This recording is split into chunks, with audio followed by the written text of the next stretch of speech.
Okay, magandang araw po sa inyo mga brothers. Ito, meron po tayong gagawin ngayon dito na TMX 155 mga brothers. Maibigay ko lang sa inyo yung isang tip na pwedeng panggalingan o isa sa pinanggagalingan ng ingay o lagapak ng makina ng TMX 155 mga brothers.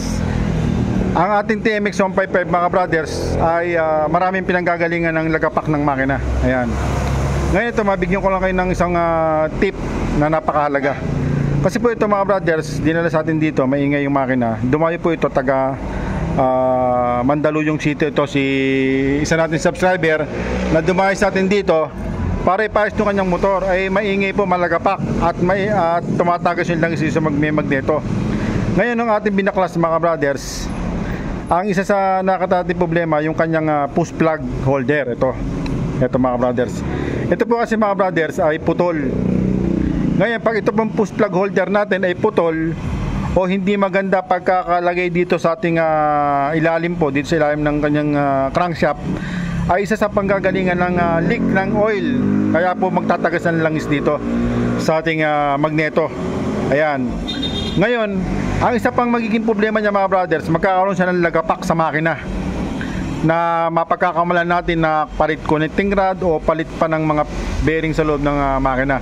Pero kung titingin po tayo dito sa ating bandang magneto, i-double check po natin itong kanyang push plug holder. Ito, gaya po na nangyari po dito sa ating isang subscriber na dumayo po sa atin dito sa Binawan ng Rizal para ipaayos to. Ngayon ito pa nakita natin.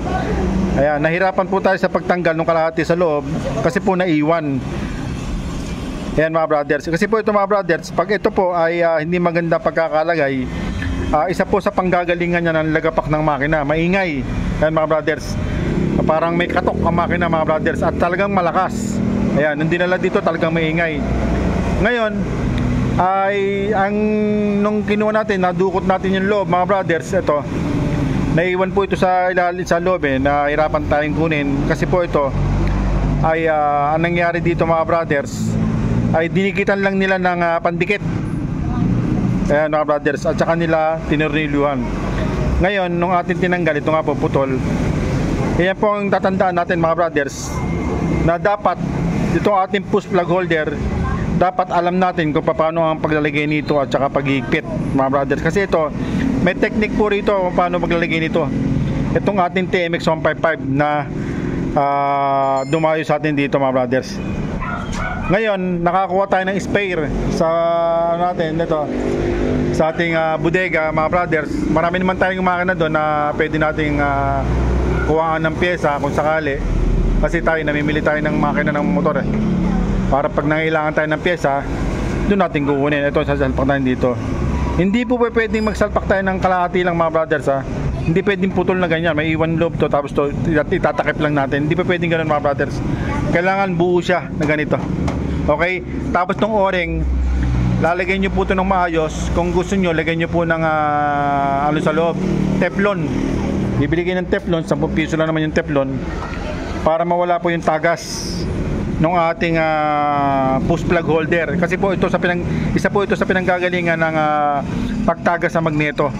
At saka itong kanyang dito sa kampo ito. At saka po ito, diretso na yung palit. Ayan mga brothers. Okay, sana po makapagbigay sa inyo ng magandang impormasyon itong ating ginawang video na to tungkol po sa mga motor na TMX 155. Okay, sige po, hanggang dito lang. Maraming po salamat. Mabuhay po ngayon lahat mga brothers.